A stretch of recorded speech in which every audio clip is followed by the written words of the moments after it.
Bien-aimés dans le Seigneur, nous vous disons shalom chez vous, shalom dans le monde et shalom partout où vous nous retrouvez.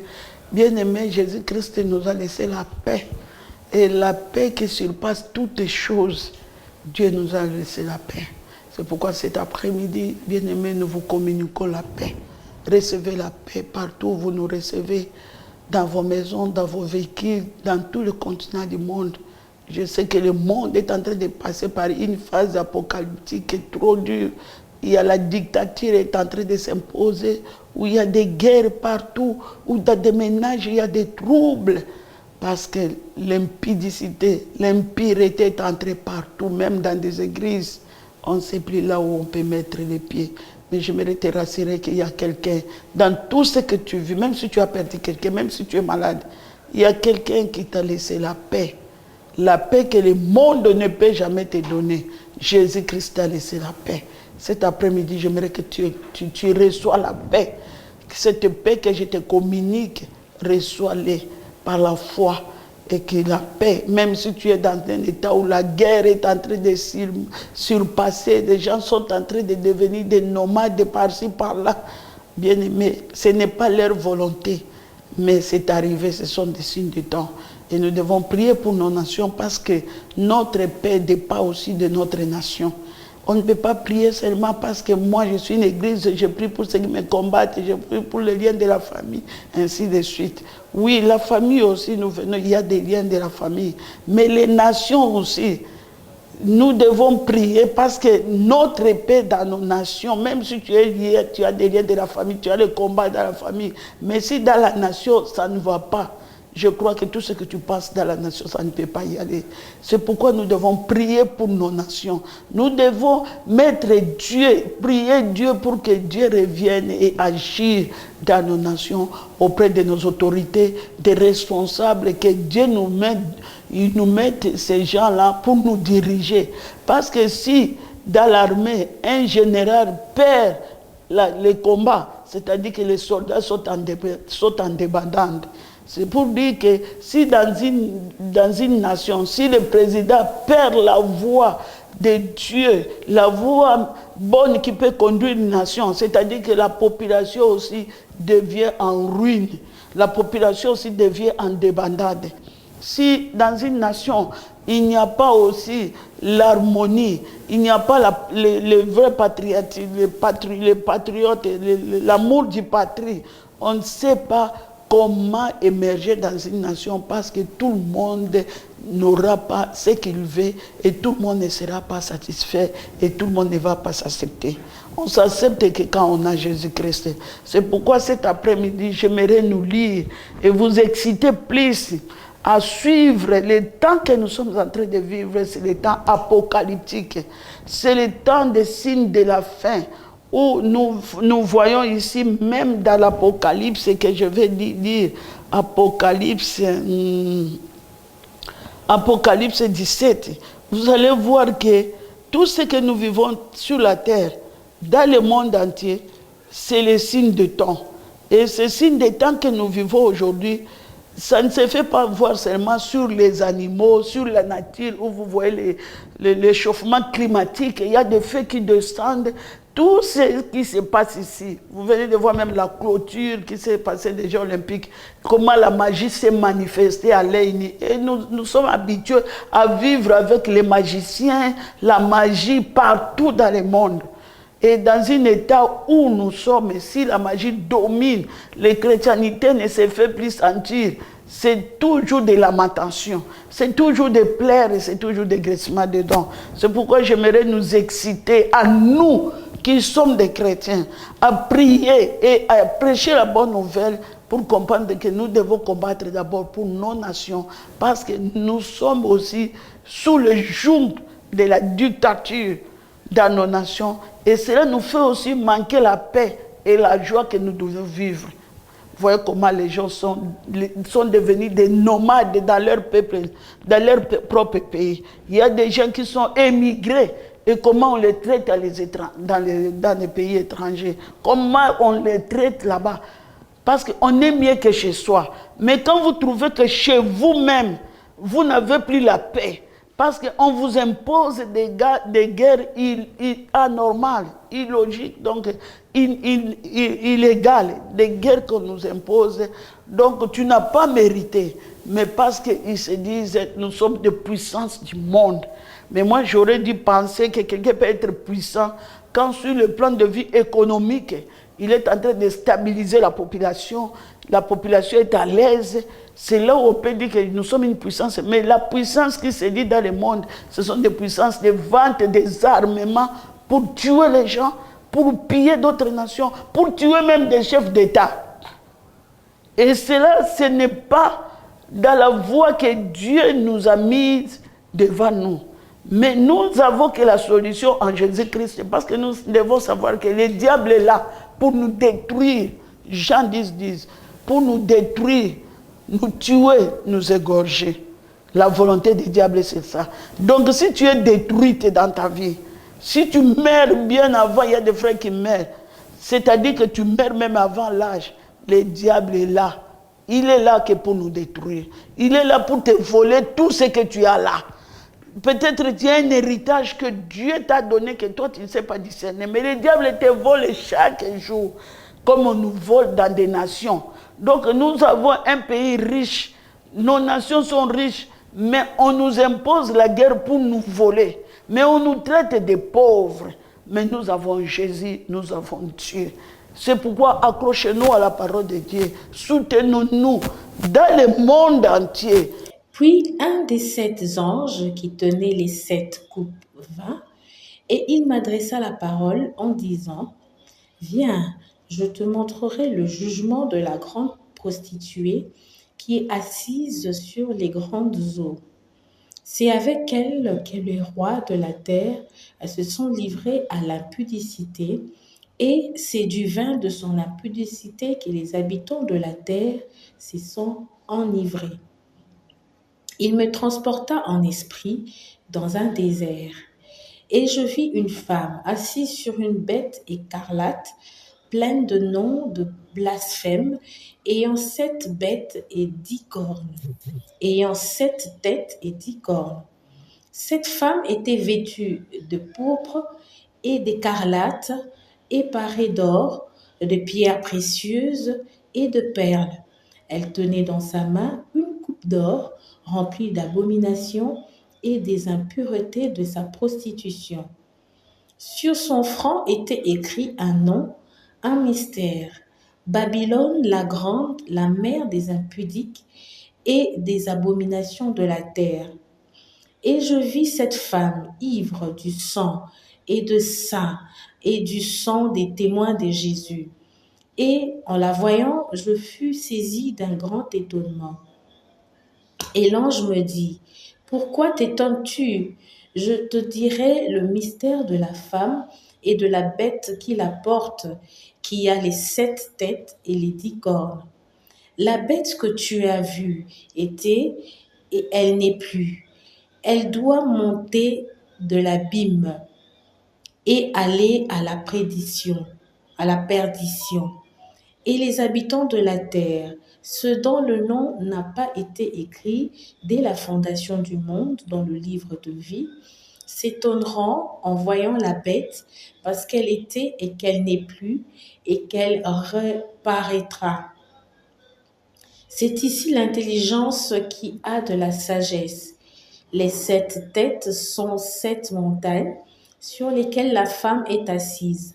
Ce sont aussi 7 rois. 5 sont tombés, un existe, l'autre n'est pas encore venu. Et quand il sera venu, il doit rester peu de temps. Et la bête qui était et qui n'est plus est elle-même un 8e roi, et elle est du nombre des 7, et elle va à la perdition. Les 10 cornes que tu as vues sont 10 rois qui n'ont pas encore reçu de royaume, mais qui reçoivent autorité comme rois pendant 1 heure avec la bête. Ils ont un même dessein et ils donnent leur puissance et leur autorité à la bête. Ils combattront contre l'agneau et l'agneau les vaincra parce qu'il est le Seigneur des seigneurs et le roi de rois. et les appelés, les élus et les fidèles qui sont avec lui, les vaincront aussi. Et il me dit, les eaux que tu as vues, sur lesquelles la prostituée est assise, ce sont des peuples, des foules, des nations et des langues. Les 10 cornes que tu as vues et la bête haïront la prostituée, la dépouilleront et la mettront à nu, mangeront ses chairs et la consumeront par le feu. Car Dieu a mis dans leur cœur d'exécuter son dessein et d'exécuter un même dessein et de donner leur royauté à la bête jusqu'à ce que les paroles de Dieu soient accomplies. Mais je vous dis de sceller, de souligner 18, parce qu'on nous a parlé ici de la femme, la bête, la prostituée, les cornes, on a expliqué tout. Bien aimé, pour nous dire que nous sommes dans les temps apocalyptiques où le signe des temps est en train de se faire voir que Jésus revient bientôt. Jésus revient bientôt et Jésus revient, il vient pour chercher l'église. Et vous voyez tout ce que la Bible est en train de nous énumérer. Bien aimé, dans le temps, vous avez vécu au moment où il y avait des femmes comme Déborah, dans l'époque des juges, il y avait des femmes qui ont aussi dirigé le monde. Mais ce n'était pas comme aujourd'hui où la femme il prend maintenant la place de l'homme partout. Tout ça démontre que c'est le signe des temps. Parce que quand vous voyez la femme qui ne sait plus se positionner à sa place, la femme qui devient un homme, et la femme qui gère un homme, l'homme devient une femme et la femme devient un homme, c'est une abomination qui est grave et une malédiction. Parce que ici, on souligne la femme. Bien aimé, si je rentre dans Genèse, vous allez lire avec moi que quand Dieu a créé une première église, c'était l'homme et la femme. Donc il a créé d'abord l'homme. La Bible déclare à partir de Genèse que Dieu, après avoir créé tout ce qui était sur la terre, il a créé l'homme, faisant l'homme à notre image. La femme n'y était pas encore là. Mais après, il a dit que l'homme, il a la chair, mais mon esprit est là comme l'image de Dieu. Il faut lui donner une aide semblable. C'est pourquoi il a tiré une côte de l'homme pour lui créer seulement une seule femme, pas deux femmes. Bien-aimée dans le Seigneur. Et cette femme-là, Dieu l'a donné une mission de soumission, c'est-à-dire une mission d'être soumise à l'homme pour que la femme-là puisse accomplir la tâche que Dieu lui a donnée selon la parole de Dieu. C'est pourquoi la femme doit évaluer auprès de l'homme qui lui est comme mari ce qu'il fait comme tâche, si cela est conforme à la parole de Dieu. Parce que la femme, elle est créée dans l'objectif d'aider d'abord le mari. Les premières églises, Adam et Ève. Ève était là pour aider Adam. Mais il a détruit Adam. Mais nous qui avons Jésus, est-ce que nous sommes là pour détruire Adam? Parce que la femme, elle était celle que Dieu a créée après l'homme. L'homme a dominé sur toutes tout ce qui était sur la terre. C'est l'homme qui a donné les noms aux animaux, aux bêtes, même à la femme. C'est pour dire que la femme est moins âgée que l'homme. Mais quand aujourd'hui, avec les signes des temps que nous vivons, vous allez voir qu'aujourd'hui, on a parlé d'abord de l'émancipation. Maintenant, il y a l'égalité entre l'homme et la femme. Avec cette égalité, nous allons encore très loin où la femme devient un homme qui peut marier aussi une femme. Avec cette émancipation, nous allons très loin. L'homme qui était l'homme dans un foyer, il devient aussi une femme. Et cette égalité-là, nous allons trop loin pour que la femme soit mise à la tête d'une nation, à la place d'un homme. Vous voyez que ce mystère de la femme que nous venons de lire dans la Bible, Apocalypse 18, bien aimé, ce n'est pas quelque chose que nous devons prendre ça à la hâte ou bien dans les hasards.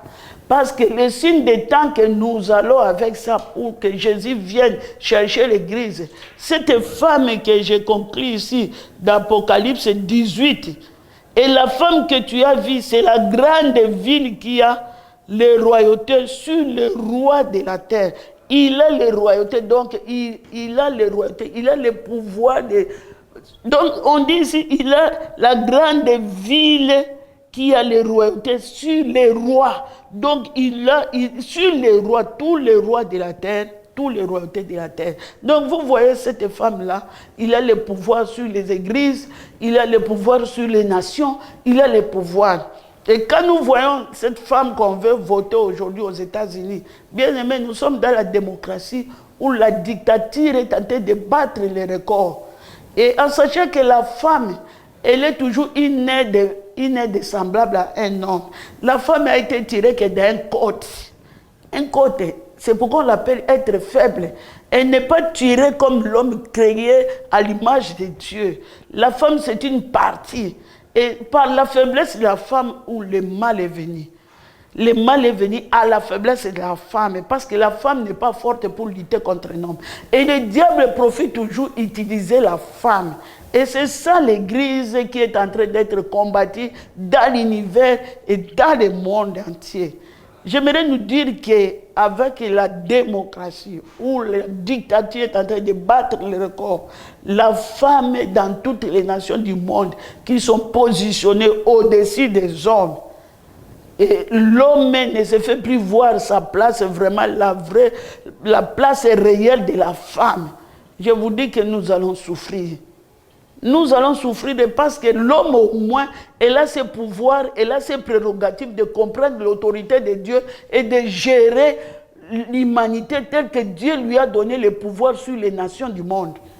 Mais la femme qui était devenue une aide semblable, oui, la femme peut aider l'homme, il peut prêcher, il peut être, mais pas dans des points où la femme prend le devant sur l'homme que nous sommes. C'est le signe qui est en train de montrer, c'est le signe politique où nous allons vivre une autre étape. Et nous devons préparer l'église déjà dans nos nations, dans nos maisons. Nous devons préparer l'église au retour de Jésus-Christ pour que ceux qui sont en Christ se préparent à être des femmes sages, à être des femmes de Proverbes 31, à être des femmes que le monde et la science ne puissent pas nous séduire, à aller au-devant des principes de Dieu qu'il a établis sur la terre en tant qu'une femme. Parce qu'au moment où nous sommes en train de passer dans une autre phase, où la dictature va s'imposer, où les hommes vont s'incliner devant les femmes, je n'en comprends pas. Si cette femme n'a pas Jésus, il a la magie, il est dans l'occultisme, il a la franc-maçonnerie, avec la démocratie. Bien aimé, c'est difficile. C'est pourquoi nous devons demeurer dans la prière. Parce que dans la sanctification, dans la lecture de la parole de la Bible, parce que Dieu est en train de nous préparer l'église au retour de Jésus-Christ. Vous allez lire l'entièreté de ce passage, parce que Dieu dit que nous allons vaincre. Mais comment vaincre si nous n'avons pas Jésus? Surtout qu'il y a des élus, surtout qu'il y a des appelés. Comment vaincre si nous n'avons pas Jésus en nous et nous ne manifestons pas l'appel que Dieu nous a appelé? Dieu nous appelle à la repentance. Dieu nous appelle à vivre selon sa parole.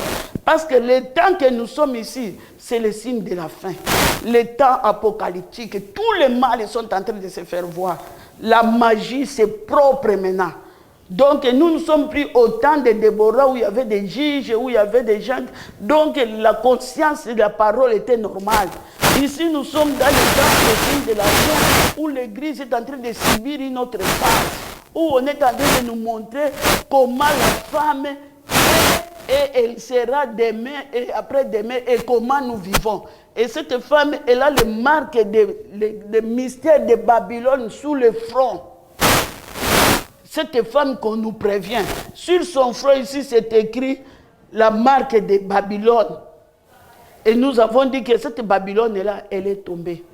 Elle est tombée parce que Jésus l'a vaincue à cause du sang de Jésus. La Bible dit qu'elle est devenue les repères des oiseaux. Mais la grande Babylone, maintenant, elle est tombée. Mais la femme là, qui est habillé par des histoires précieuses que vous voyez dans la Bible. Comment elle va diriger maintenant les nations? Et si on ne s'y prend pas, bien-aimés dans le Seigneur, je suis en train de nous inviter d'être prudents. Parce que ne crois pas que ce que nous vivons, c'est quelque chose d'hasard. Je vous ai toujours parlé de la MONUSCO, 30 ans au Congo. Il a dit 2024, il va partir. Est-ce que la MONUSCO est partie? La MONUSCO est encore là. Et vous voyez comment l'UNICEF et d'autres organismes internationaux sont à l'est. Et ce qui se passe, c'est des familles, donc c'est triste.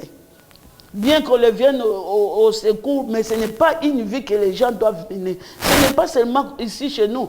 Regardez maintenant là où la guerre est en train de se passer. Les gens sont en train de se déplacer en Russie, en Ukraine, partout. C'est le signe de temps. Bien-aimé, sois une sage femme. Les 5 sages femmes, ils sont entrés dans les noces.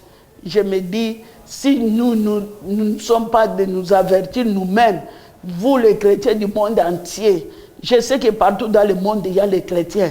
Ma chère, ne regarde pas ton frère, ta soeur, mais regarde, est-ce que si Jésus vient aujourd'hui, je serai sauvé? Parce que tout ce que nous voyons ici, c'est le signe du temps. Regarde comment les Congolais, les Africains, ils sont chassés même de l'étranger. Mais entre-temps, c'est eux qui nous imposent la dictature de guerre pendant 30 ans. Les gens sont en train d'être migrés, à nourrir dans des eaux, chercher où ils peuvent trouver refuge, de trouver la vie. Arriver là-bas, on les chasse. Vous comprenez, les gens ne sont plus stables. Les gens, pendant autant des années, les gens sont en train de souffrir. 30 ans. Il y a ceux qui ont perdu les leurs. Les enfants sont devenus des orphelins. Partout, il y a des orphelinats. Et on dit qu'on vient en aide. On vient en aide quand on est responsable de massacrer les gens. Et les armes sont en train de se vendre en forme de robots par-ci, par-là. Même en Ukraine, partout dans le monde, nous devons prier Dieu. Et quand nous prions ce Dieu-là, Dieu va nous sauver au travers de la personne de Jésus-Christ, notre seul Seigneur. Et celui à qui nous avons donné nos vies, nous avons donné nos cœurs, Dieu va nous bénir. Et nous avons au moins les rendez-vous. Ce n'est pas seulement quiconque croit à lui ne périsse pas, mais qu'il ait la vie éternelle. Mais il y a aussi ce qui fait que nous puissions vivre dans la sanctification. Il y a aussi ce qui peut équilibrer nos États, nos chefs de nation, nos responsables, nos prières, notre évangélisation. Le prêcher dans la vérité et non être corrompu par l'argent et non être corrompu par des monnaies où la vérité de la Bible est en train d'être séduite, corrompue par des responsables, où l'Église même est corrompue maintenant, parce que l'Église ne prêche plus la parole comme il faut. Vous allez voir que l'Église maintenant, c'est les chefs des nations qui sont en train même d'utiliser les églises maintenant, et puis utiliser même des musiciens, des musiciens mondains. Donc, au lieu de prêcher la parole comme il faut dans un État, il y a maintenant les sentiments qui entrent pour soutenir, pour faire ceci, mais les gens, la conscience ne travaille plus, que nous devons rester tel que Dieu nous a envoyés dans sa mission. Et cela, c'est au niveau mondial. Vous allez voir quand on dit la Babylone, la grande est tombée. C'est-à-dire que c'est au niveau mondial que l'Église a été déjà corrompue à travailler avec des chefs des nations, à travailler avec des rois. Et où nous sommes, nous? Comment nous allons trouver la paix si nous ne prions pas? Et si nous ne cherchons pas la paix dans notre nation? En faisant des campagnes d'évangélisation, en prêchant et en priant pour nos maisons, nos familles, où la femme doit rester une épouse dans la maison. Le mari est le chef de la famille. La femme ne peut jamais être le chef de la famille. Le mari est toujours le chef de la famille. Et la femme doit se soumettre. Mais quand la femme devient le chef de la famille, c'est la femme qui est ministre dans un des ministères quelconque. Et c'est la femme qui gère la maison. La place de l'homme ne se fait plus voir. Parce que la femme, elle est députée. Parce que la femme est ministre. Il y a des divorces. Il y a des cas de complexe. Oh, le mari doit garder sa place de ministre. Le droit de la femme, c'est voter partout où l'homme n'a plus un mot à intercaler sa femme à la maison. Parce que c'est ça. Même en Europe, l'enfant a plus le droit que même ses propres parents. Vous voyez qu'il y a des enfants en Europe qui font même arrêter leurs parents. Donc nous devons prier d'abord pour l'éducation qui était l'autre fois. Nous avons assimilé ça au niveau de l'école. On a été éduqués à l'école, les enfants doivent respecter les aînés, les parents obéissent, à l'église aussi. Maintenant, à l'école, ces cours-là de civisme n'a plus de place. À l'église, on n'en trouve pas. Donc, où est-ce qu'on peut trouver? Dans la famille, il y a des troubles, il y a des polygamies, il y a des divorces, des ménages. Il y a beaucoup de choses où même la femme devient aussi, il s'impose aussi dans la dictature. Parce que quand une femme commence à prendre un homme en mariage, tu prends une femme qui a la ménopause, une femme qui est plus âgée que toi, tu le considères comme femme parce qu'il a l'enfant. Et toi, tu ne peux pas avoir un enfant. La Bible n'a pas dit ça. La Bible n'a pas dit ça. Où l'homme devient maintenant la femme, parce que nous vivons dans une autre phase. L'homme accepte d'être une femme, la femme accepte d'être un homme. Et donc l'égalité est en train de s'imposer. La femme aussi peut gérer autant de nations comme chef des nations. Et la place de l'homme, tous ces hommes-là doivent se mettre debout pour honorer cette femme-là. Et si elle n'a pas Dieu, le sort des hommes de l'humanité, c'est où? Dieu n'est plus là. Dieu n'est plus là. Si elle n'a pas Jésus pour connaître la place de l'homme, et ce qu'on va l'imposer, où est la place de Dieu? Là, Dieu n'existe plus. Nous devons prier. Nous devons prier pour que la société puisse trouver l'équilibre d'être sage et d'entrer dans le royaume. Parce que le royaume qui nous attend, c'est un royaume éternel. C'est un royaume sans fin. C'est pourquoi je vous en prie, je vous invite de prier. Toi qui n'as pas encore Jésus dans ta vie, toi qui n'as pas encore donné ta vie, la vraie église, c'est toi-même. C'est le temple que tu as. Et puis la vraie église, c'est ta maison. Là où Adam et Ève étaient, ils étaient avec Dieu. C'est ça. Quand tu fais entrer le diable comme Adam et Ève, tu détruis ton église. Commence d'abord à sanctifier l'église qui est toi-même, à sanctifier l'église dans ta maison. Et quand tu respectes toutes les normes que je suis une épouse, j'ai une mission avec Dieu, là même quand tu vas aller dans l'église locale, tu vas apporter la chaleur et la vraie église va se faire voir. Mais si en toi-même, le temple de Dieu que Dieu a détruit dans 3 jours, il a rebattu, Dieu n'est pas encore là.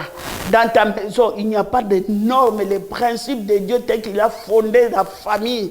Bien-aimé dans le Seigneur, même si tu donnes autant de dîmes dans l'église locale, tu vas voir les pasteurs, ils prient pour toi. Tu n'es pas encore positionné dans le Seigneur, et tu n'as pas encore une place fixe dans le Seigneur. Tout est vanité de vanité. Inutile de passer par cette étape-là. Ce soir, cet après-midi, je te présente Jésus. Et je prie avec toi. Je prie avec toi pour te présenter le roi de l'univers. Celui qui vient et qui vient bientôt. Jésus de Nazareth. Seigneur, j'aimerais te donner ton peuple, te confier ton peuple, tous ceux qui sont prêts à prier avec moi et à recevoir Jésus-Christ comme Seigneur et Sauveur. Seigneur, je te les confie. Oh Dieu, entre dans leur vie, change leur conscience, bouleverse leur cœur, ceux qui sont en train de se distraire, car tu reviens bientôt. Tous les signes des temps sont là. Oui, Seigneur, nous ne voulons pas perdre les rendez-vous du ciel. Nous voulons avoir cette authenticité, cette identité d'un royaume, d'entrer dans ce monde où Dieu nous prépare notre place, le dernier des mers, où nous allons entrer. C'est pourquoi nous te confions tous les hommes qui prient avec moi, Seigneur, de les recevoir. Qui te reçoivent à ce moment. Oui, Seigneur, reçois-les, Seigneur. Accepte-les, Seigneur. Accepte leur pardon, Seigneur. Et entre dans leur cœur. Qu'ils le passé, qu'ils oublient le mal qu'ils ont fait. Et qu'ils deviennent de nouvelles créatures en toi. En Jésus-Christ, notre seul Seigneur et Sauveur. Au nom de Jésus que nous avons ainsi prié. Amen.